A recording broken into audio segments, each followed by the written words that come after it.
Guys, അപ്പൊ challenge ആയിട്ടാണ് വന്നിട്ടുള്ളത്. See the face, don't love. Guys, അപ്പൊ നമുക്ക് ഒരു ടൈമിൽ കളിക്കാൻ രണ്ടാൾക്കാരെ വേണ്ടത്. അപ്പൊ നമ്മൾ റാൻഡം ആയിട്ടാണ് ചൂസ് ചെയ്യാൻ പോണത്. അപ്പൊ നമ്മൾ അതിനടുത്ത് ട്രിക്ക് എന്താ വെച്ചാല് ID കാർഡ് വെച്ച് സെലക്ട് ചെയ്യാണ് കേട്ടോ.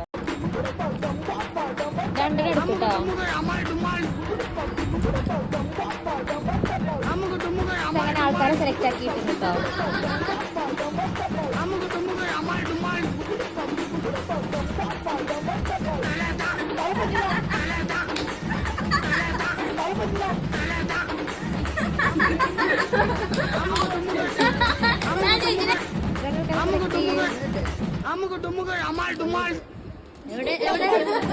സോറി,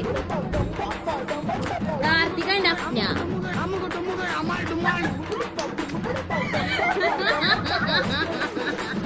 സെക്കൻഡ് റൗണ്ട് അറിയാലോ, ഞാൻ തന്നെ വിൻ ചെയ്തിട്ടുണ്ട്.